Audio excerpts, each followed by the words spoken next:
located across from City Hall on 19th Street and online at youngjewelers.com.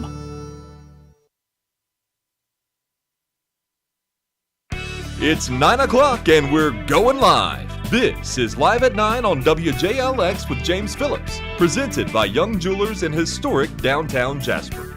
Real talk, real stories, right now.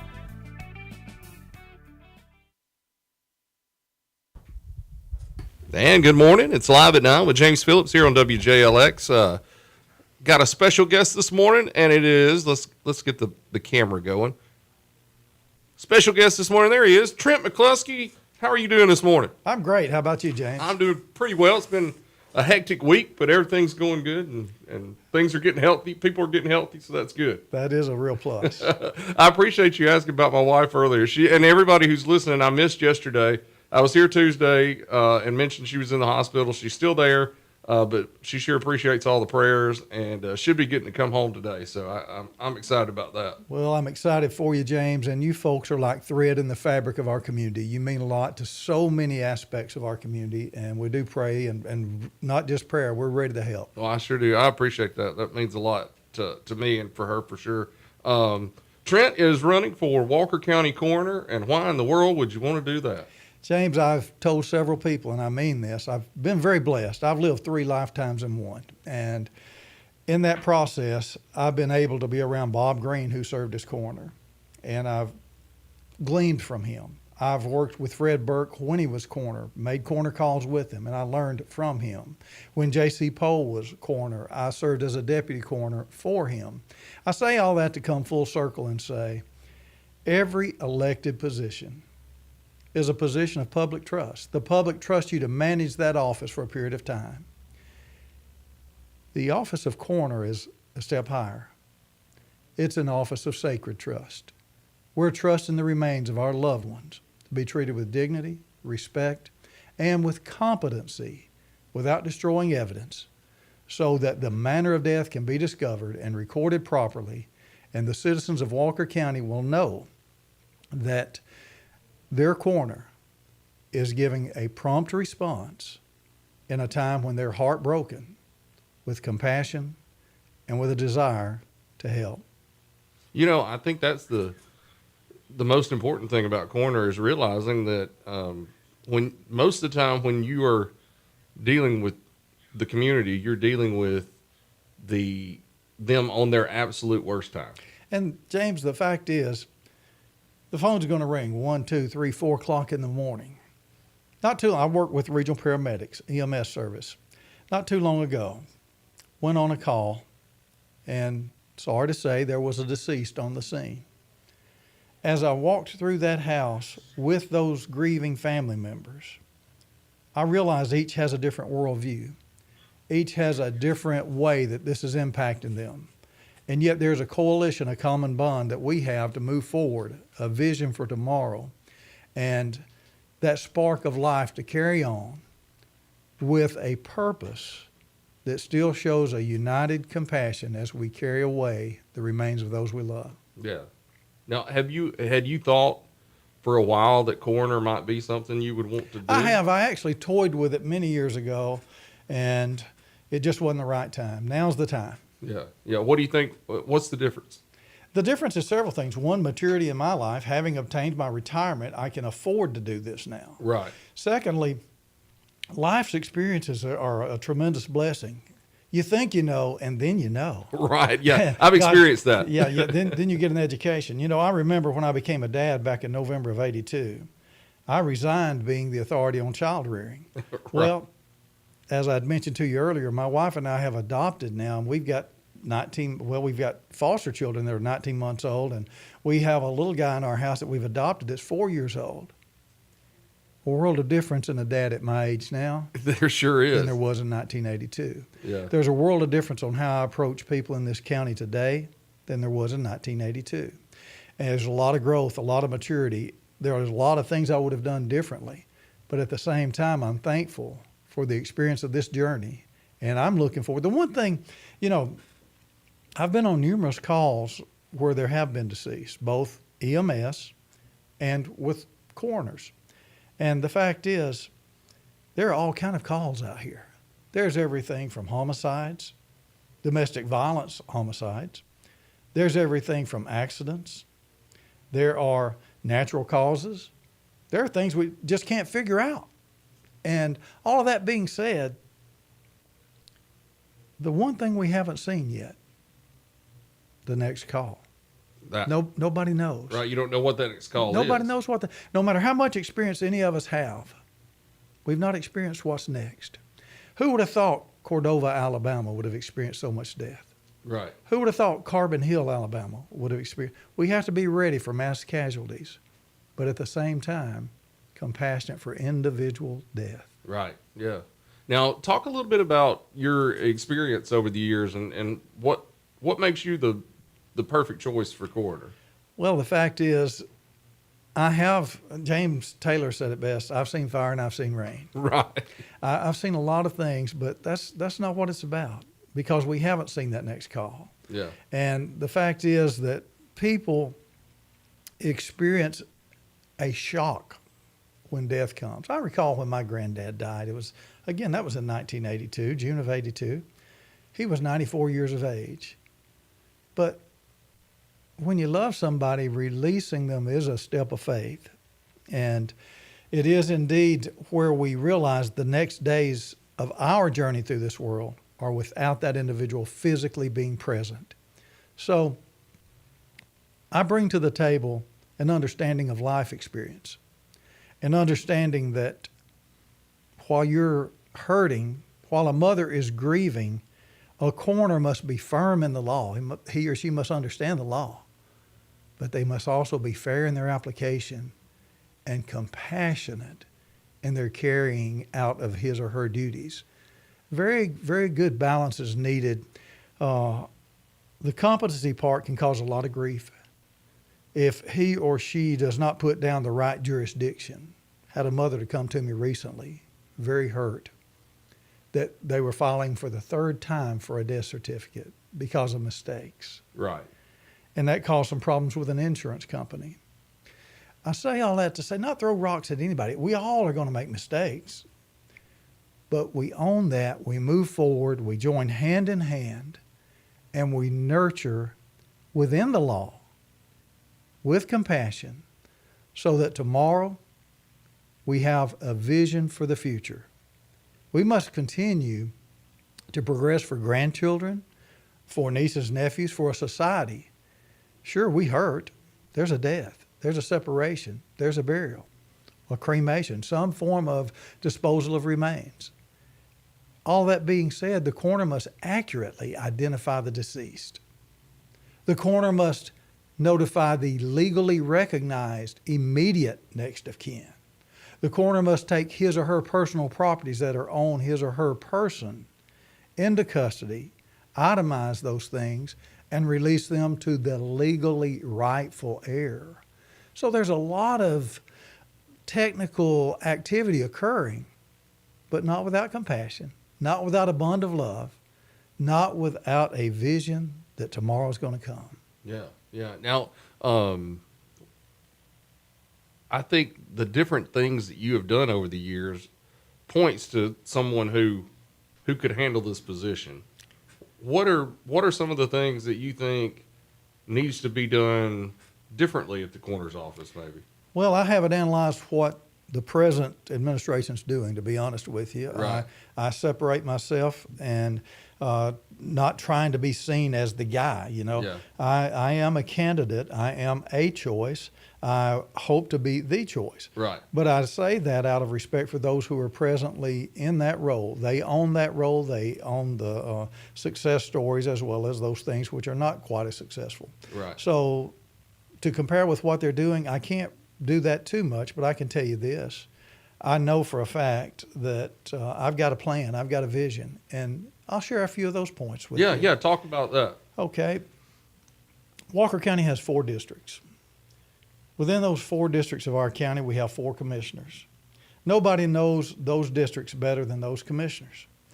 And working hand in hand with the commission, I believe that we can come up with enough deputy coroners to reduce our response time so that EMS, volunteer fire, ambulances are not tied up on the scene of a deceased, and they can get back out and service the community with a reduced response time from the coroner's office.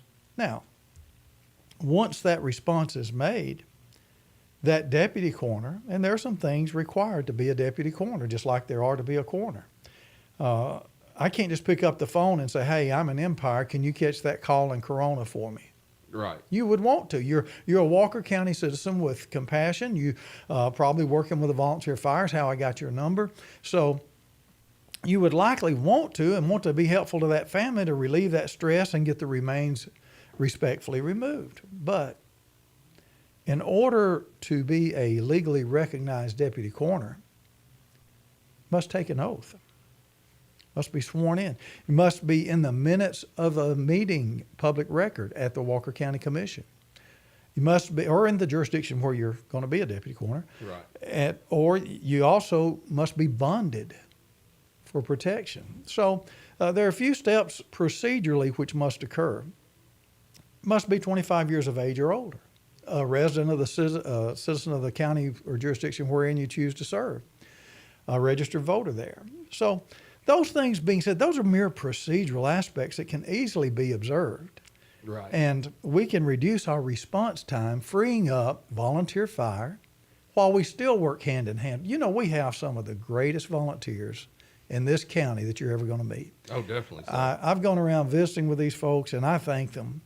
When we arrive with the ambulance service, they're there. And I tell them this. First of all, a coroner cannot do his or her job without the fire departments. The fire departments do their job daily without the coroner. The coroner has to be notified, whether that's some health provider, a family member, or volunteer fire. Someone notified the coroner. Now, some people say, well, our coroner needs a lot of medical training. He or she has been called to a scene of death.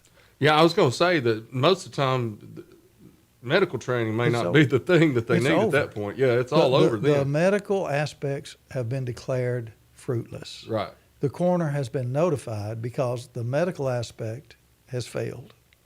Now, if you notified the right authority, you know, if you're reaching for the coroner, you're saying medical has ceased. Right.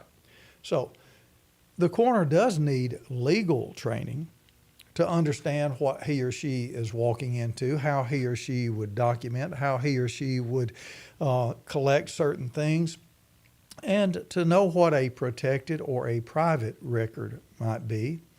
In other words, with the Freedom of Information Act, if you walk up and you say, hey, who is this? Well, I'm compelled to share, but I'm also forbidden. How is that? Because I have a duty to notify the immediate next of kin. Right. Now, that being said, I have to identify the deceased to know who the immediate next of kin is. I have to know the status of the relationship between that deceased and what the law would define as the immediate next of kin. Right. All of that being sorted through and the proper identification being made and the release of property occurring, we can improve our response time to the scene, free up our emergency medical, our fire to protect the living citizens in this county in a more rapid time. 4 districts. Let's get some deputy coroners in each district. What a better source than within our volunteer fire departments. I plan to do an application process if I'm fortunate enough to become coroner. I will network with the Alabama Coroners Association. I've already been in touch with those folks. Very helpful. Yeah. And I'm thankful to the Walker County Commission for having joined the Alabama Coroners Association. It gives a lot of information to our local coroner and a lot of training that's made available. Now, we'll develop that application process so that we can choose the most efficient operation while remaining compassionate and ready to respond both to mass casualty and individual death. Keep in mind, within one day, maybe even simultaneously, a coroner may be called to respond to an infant's death or that of an aged veteran, a farmer who falls from a tractor, or a businessman who dies in a robbery. It's a very diverse position, and it's one that requires flexibility governed by the skeleton of law, yet harnessed with a compassionate heart. Right. Well, and the coroner is a position that, and really any elected position should be this way. It shouldn't matter what race you are. It shouldn't matter what person you voted for. You know, we're all human beings, and we That's all are the same. This, as anybody knows, I respond to the human race, and that encompasses everything you just said. Right, right. And we're human beings. We live for a brief time on this earth, and then we're gone. And certainly, may we all be pure enough at heart that we grieve the loss of anyone without regard to our differences politically, creed, or otherwise. A human being has, think about this. Every time the coroner walks up to a scene, unless it's a cold case, the death angel has just visited that scene. Right. Powerful stuff. Yeah, it is. And I think that's the thing. You've got to have the right personality for that job more than anything, even. Well, and I do believe that as people go about and making their daily choices, we so often tune out that today I may need the coroner.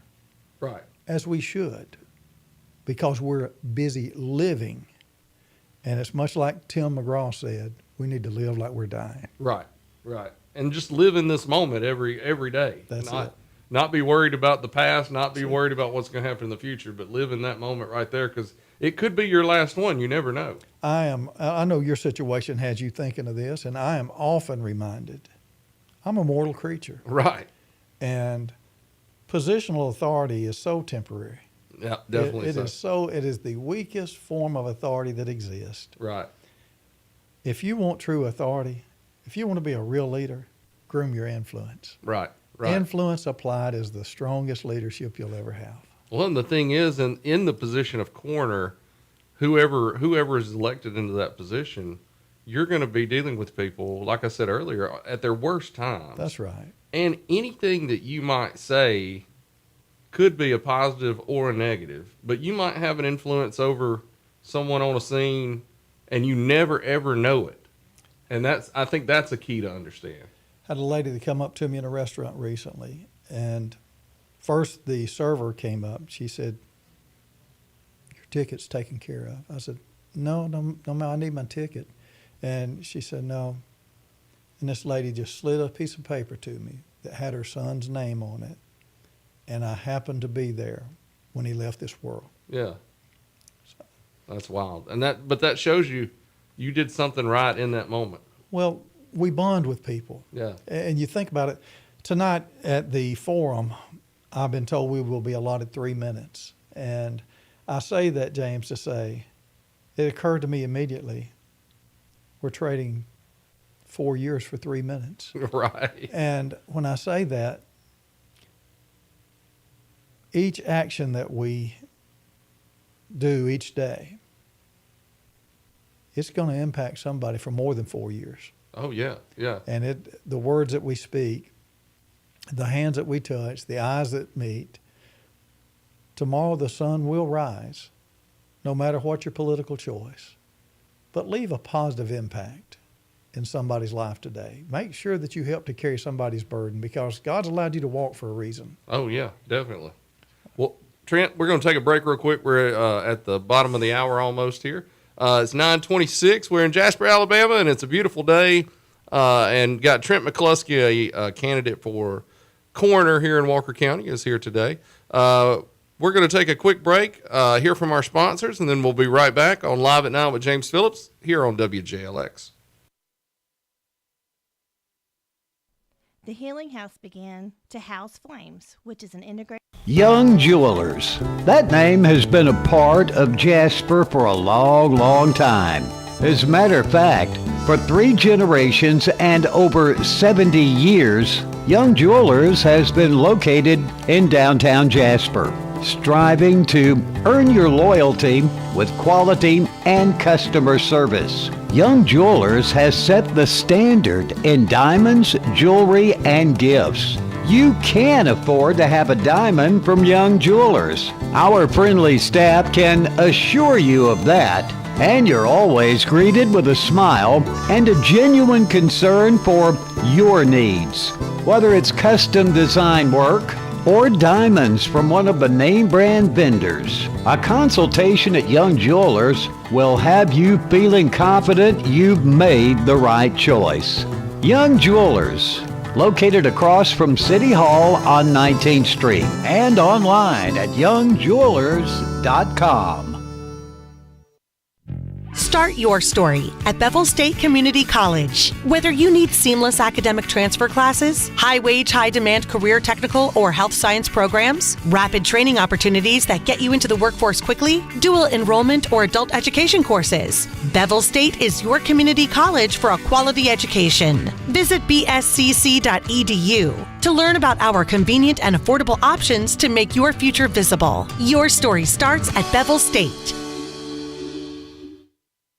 Carl Cannon, Chevy, Buick, GMC, Cadillac, Corridor X, and Jasper. We're more than just a new car dealer. We're a certified pre-owned dealer, too. As a used car dealer in Jasper, we have access to a wide variety of used cars from across the area. As a new Buick, Chevy, Cadillac, and GMC dealer, we have the latest models that GM provides from 4 amazing brands. Let us show you around our dealership. With so many options, we're sure you'll find what you're looking for. Browse our inventory online at carlcannon.com. When other dealers can't, Cannon can. Carl Cannon, Corridor X at Industrial Boulevard in Jasper.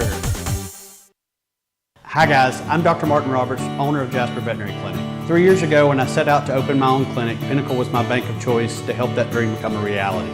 Recently when we needed to expand and had the opportunity to acquire property adjoining to ours, I made one call to Wayne and he set those wheels in motion. If you have banking needs, give Pinnacle a call. Hello everyone, I'm Drake McKenzie from All South Land and Timber. We've been banking with Pinnacle Bank for over 25 years. The customer service at Pinnacle Bank is first class. We highly recommend banking with Pinnacle Bank for all of your financial needs. I'm Robin Reed Allen, Chairman of the Board of Pinnacle Bank. Come see our team and make Pinnacle Bank your bank too. Pinnacle Bank, member FDIC.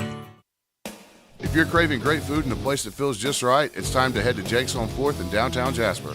From stacked made-to-order burgers to hearty favorites fresh off the grill, every dish at Jake's is cooked with care and full of flavor. It's comfortable, relaxed, and always welcoming. Whether you're meeting friends, enjoying a casual dinner, or just want a laid-back spot with great atmosphere, Jake's on 4th delivers every time. Located at 1810 4th Avenue South of downtown Jasper, Jake's is open Wednesday through Saturday with lunch from 11 to 3:30 and dinner 5 to close. Jake's has great food, an easygoing vibe, and it's a place you'll want to come back to. Jake's on 4th, fine dining done the Walker County way. Hey, this is Nick Norris from The Game Managers. Every Friday afternoon at 6 on WJLX, Patrick Hanna and I break down the news of the week in sports. From local high school games to the biggest moments in college and the pros. No hot takes for clicks, just sports news, real analysis, and the conversations you actually want to hear. If you like sports as much as us, then make The Game Managers part of your Friday nights. We'll see you there. The sound of Walker County on 101.5 is WDXB HD3 Pelham, W286BM Jasper, an iHeartRadio station. Listen on the free iHeartRadio app for all your music, radio, and podcasts. Free never sounded so good.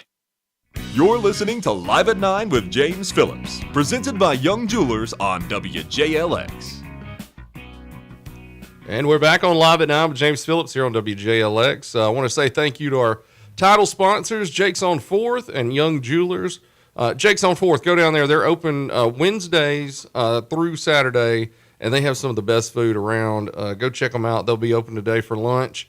I always tell people to get the bologna sandwich with pimento cheese. It's incredible. So be sure to go there. And then Young's Jewelers, we broke the news last week that they're going to have a new location. It's going to be right next door.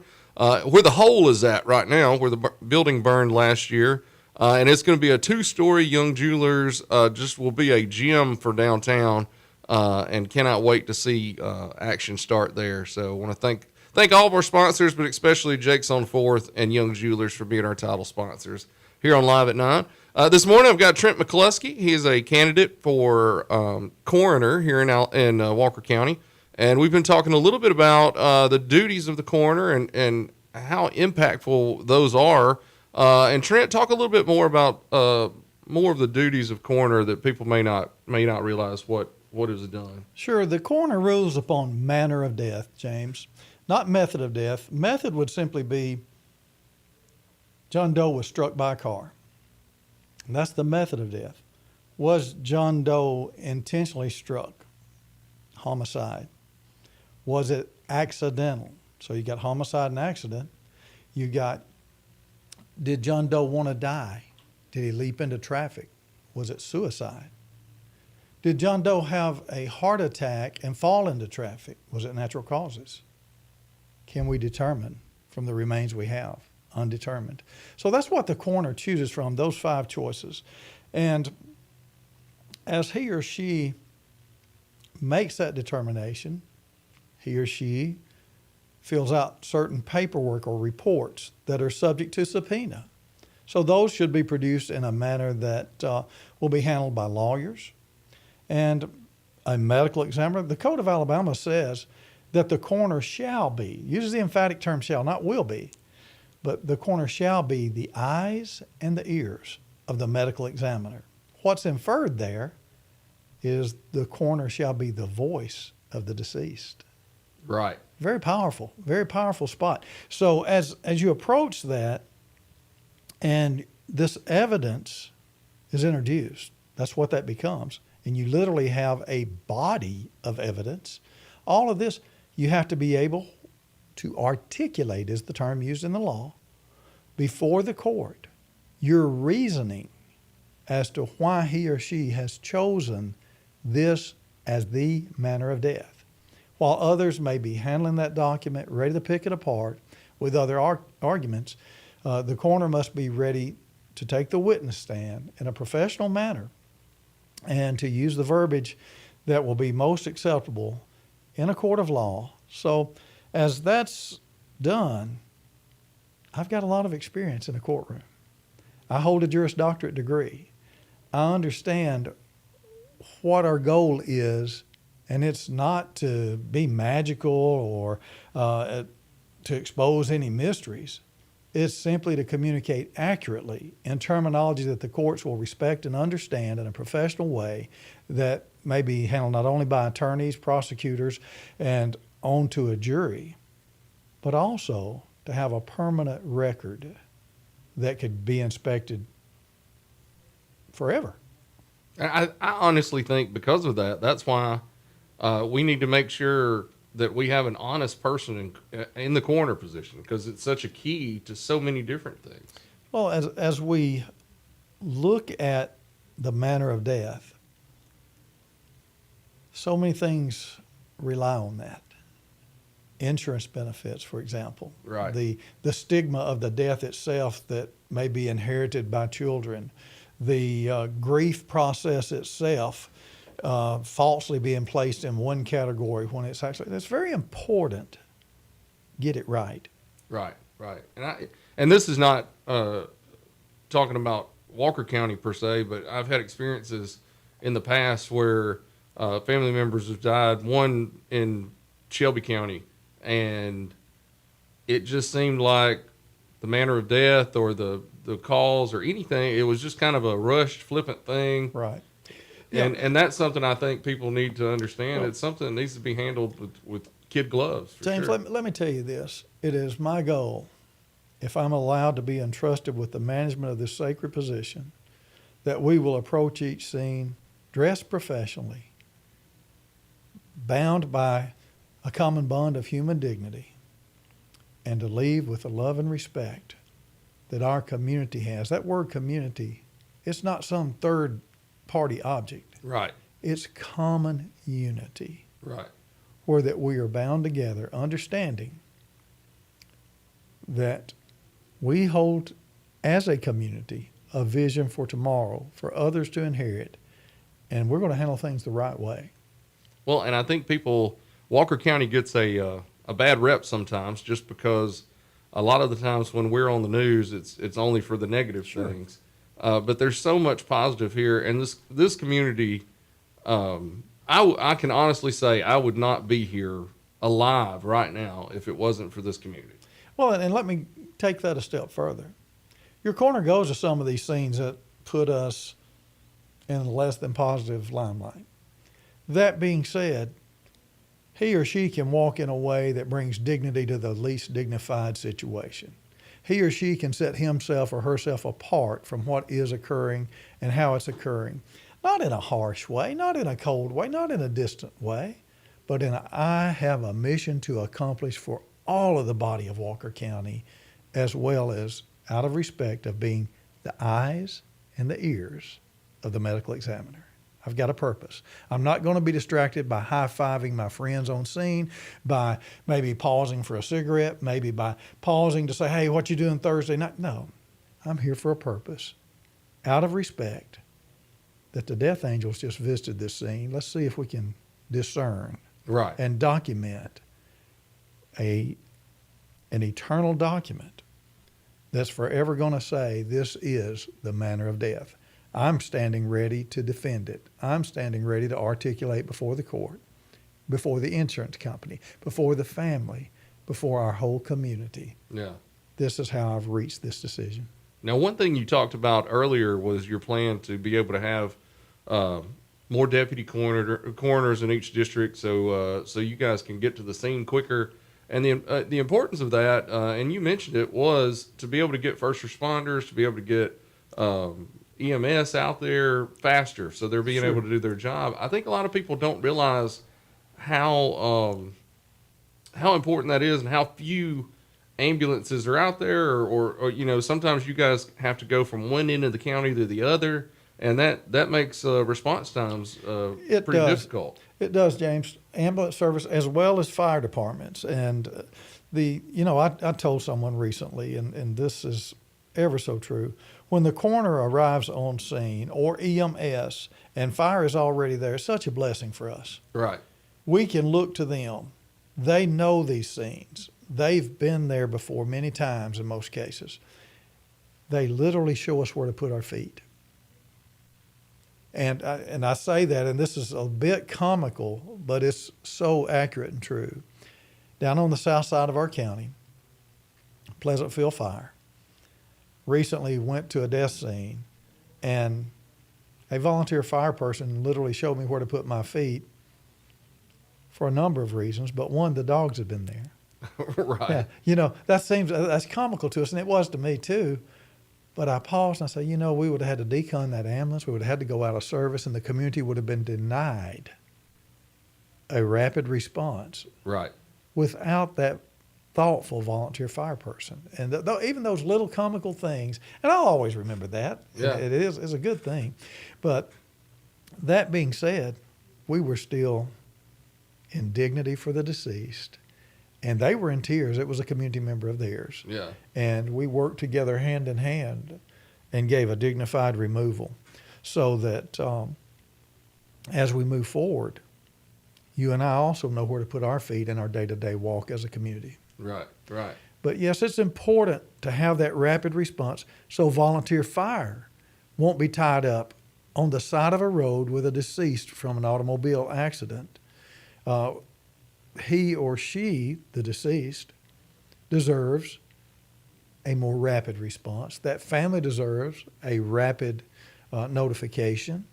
And there are certain things which must occur from the coroner's office so that those things can happen in a sequence, if you would, chronologically. Now, as the coroner makes a response to a scene of this nature, volunteer fire is keeping the traffic off of you. Again, the coroner cannot do his or her job without them. Right. We got to have them. Volunteer fire quite often helps us to literally physically lift the deceased onto a stretcher for the removal or into a body bag. The coroner alone cannot do this. Right. So it's so important that we salute these people and we get them back into service so that our communities have that protection available. Right. Well, and you talked a little bit ago too about notifying the next of kin, and Sure. and that's got to be something that is handled just right as well. And That's right. And sometimes it takes time. I know during my time in the media, there's a lot of times I've talked to the coroner and they've had to say, well, we're in the process of notifying the next of kin because they can't release information to Well, and there's other information that may or may not be released. Right. For example, the deceased may have certain wounds that, due to an ongoing investigation, the coroner should know and be coordinating with who's in charge of the investigation. Right. Are you releasing this to the public? Sometimes they want something released. Yeah. Sometimes they want to hold that close and let somebody say something. Right. Right. So coordinate with the people conducting the death investigation, remaining neutral with blank film in your camera as a coroner, letting the evidence on scene cause you to be the eyes and the ears of the medical examiner. Right. The voice of the deceased. You're kind of the reporter there on the scene for the people in the background doing the investigation. It's an impossibility for us to have enough medical examiners in this state. Definitely. The funds just won't allow it. Yeah. So the coroner is the, by law, designated liaison between the deceased and the medical examiner. Now, how many, you had talked about deputy coroners. How many would you like to see? I know at least one in each district. But I'm going to ask for 2. Okay. And obvious reasoning. First of all, and let me salute Regional Paramedic Service is such an asset to this county, Yes. to this region, not just this county. But we will coordinate some training that will be tremendously beneficial to an improved, efficient response to the scene of death with our deputy coroners through RTI, regional paramedics, through Katrina and the folks at Rams, the helicopter folks, how we approach certain scenes and remain safe. Scene safety is the number one priority, whether it's the coroner, EMS, fire, whoever it might be. We're going to be safe on these scenes. So we're going to coordinate. We're going to have good communication. We're going to have a uniform response on which side we approach the helicopter from. Do we go head first, foot first with the patient? Do we lift one in before the other? Do we pass off or do we continue to walk with? So there's so many things that communication make us safe, not only for ourselves, but for the patient's care. Right. And that being said, even when we're talking about the deceased, we do that in a fashion where that such dignity and respect are shown and records are being made. Who all's been on this scene? How's that being documented? Who's the custodian of records? And will that be available to media, or is that protected at this point? Something Right. may be protected for a period of time and later become a public record. Right. So all of that being said, there's a mouthful of stuff, James. There is so much. It's just a whole bunch. And I say that to say, let's bring it down. We're looking at a reputation of an office which is built on a very few minute increments. And so we better make our steps certain. Right. We need to get it right. And we need to admit when we don't get it right. That's just as important for an accurate record. You know, I think that is just as important. Yeah, absolutely. And you need a person in leadership who can say, you know, I may have fumbled that one. That's right. And I apologize. That's you know, right. and I'm going to do better in the future. That's exactly That's right. something that we don't see a lot. You know, that reminds me just a little funny story. Growing up, I have an older brother and an older sister. And one of my early memories, my dad was a World War II veteran, one of those silent guys. He was a Jasper police officer for a time. And the bottom line, he was a silent dad. He was a stoic guy, but he loved us. Right. And we knew he loved us. But I always, and I remember this, I always wanted to please my daddy. Right. And when something would go wrong, I wanted to be the first to say, I didn't do it. Dad. Right. I wanted to be the first to say that. And I never was, because my brother and sister were louder, Right. bigger, and so forth. And they were the ones pointing at you. Yeah, that's right. So I remember on one occasion, and my daddy knew what he was doing. I recall this. I got to be first. I don't even remember what the it was that I was denying, but I got to be first. I didn't do it, Daddy. Right. My daddy smoked those old big Swisher Sweet cigars. Yeah. He took a puff, and he looked at me and he said, "The guilty dog barks first." So I say that to say self-reporting is important. It is imperative, and it is the builder of trust, and we get through anything this world has to offer if we're honest with each other. Yeah, I think truth in the coroner position, and honestly, just truth in everyday life That's right. is the Well, most important thing. think about this. Let's suppose the coroner takes one position and another official takes another. We're not going to be enemies. I promise you that. I'm simply going to turn and say, and the media is going to do their job. They're going to come stick a microphone in your face, and they're going to say, "Well, you said this, but John Doe said." Right. Well, go to John Doe and let him or her articulate his or her position. Right. I've given you mine. Right. Because sometimes the media, we can be like little children, and we'll say, "Hey, Dad said this, Mom. But can you tell us this?" And you know, it might be that I need to say, I may have misspoken. Let me review my record. Right. Let me refresh here. No, my record says this, and I'm going to stand with that because we were fresh on the scene, and this is the document I made. Right. And you're confident in your process. That's right. Yeah. And, you know, that's another thing. You that Nick Saban term, the Right. process. We need the process. You know, once a document is made on scene, whether it's with a laptop, whether it's with a physical pen and paper, it might be in a strip mines where Yeah. you don't have any service. So once that document is made, then the transcription might occur in an office. Right. Compare them, forever preserve that scribbled document, staple it to it, and see to it that others are aware of your process, Right. Right. your practice, and have someone who can go, let's suppose you become incapacitated.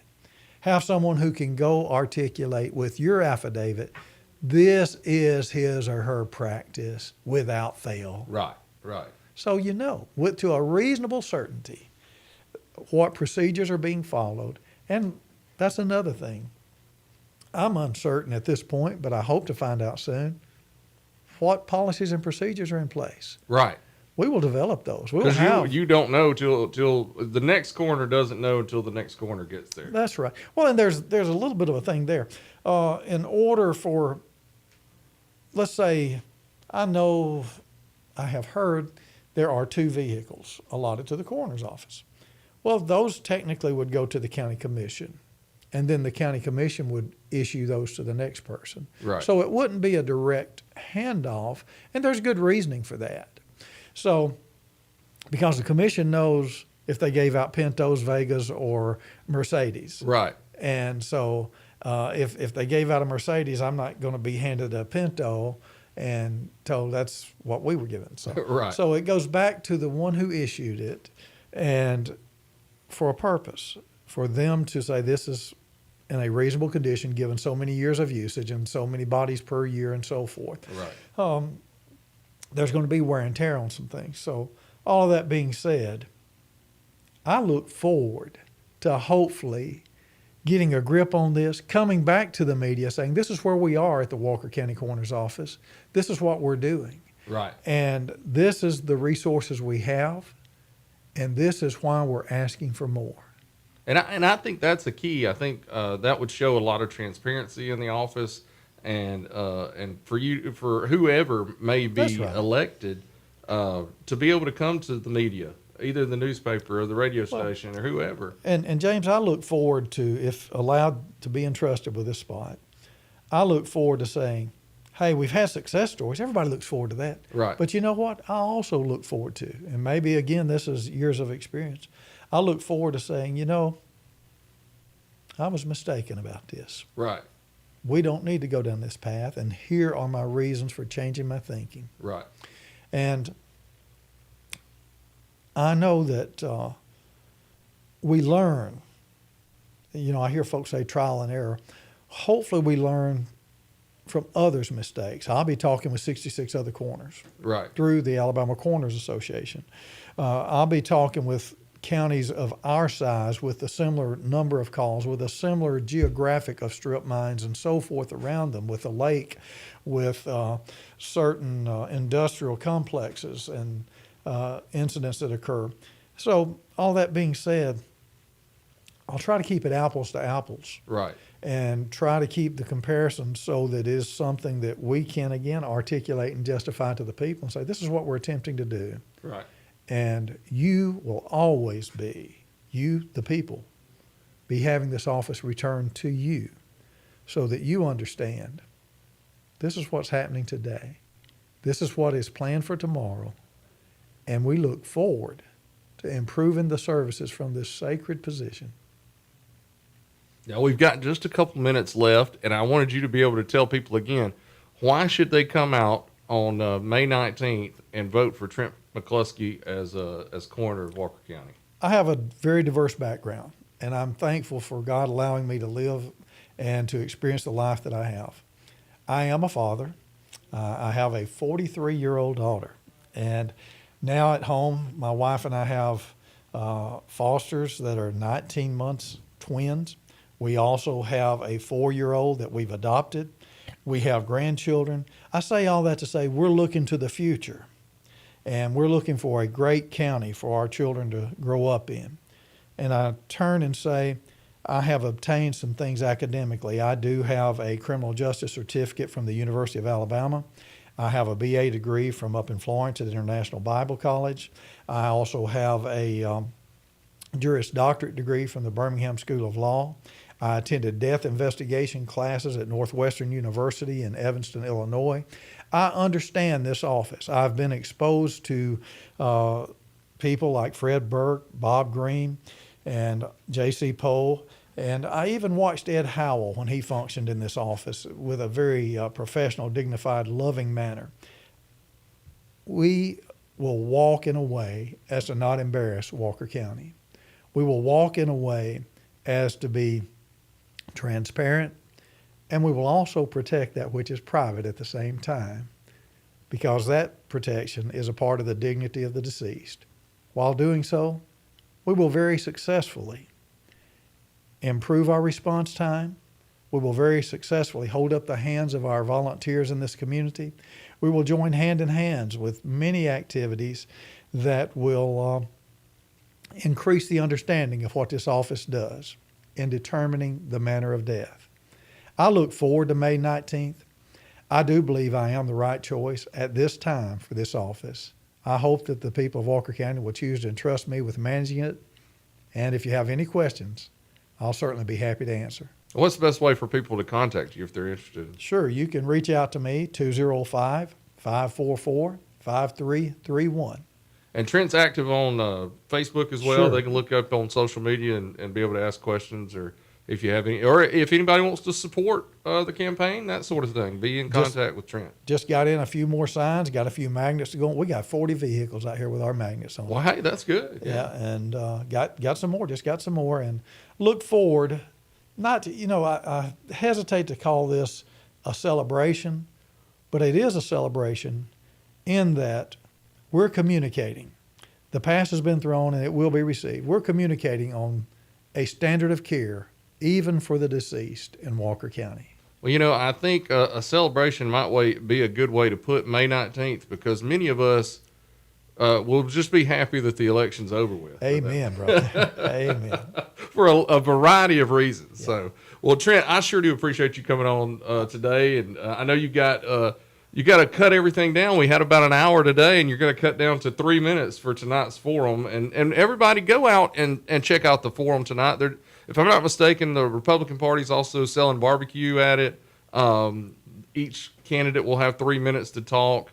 It's at the Jasper Civic Center. Just go down there and listen to each candidate and make an informed decision. 3 minutes isn't a lot to get information, but they'll give you what they've got, and I'm sure there'll be time that people can come up and talk to you guys. Absolutely. And I think it's at 6 o'clock. 6 o'clock, that's right. So, all right, well, thanks for listening this morning.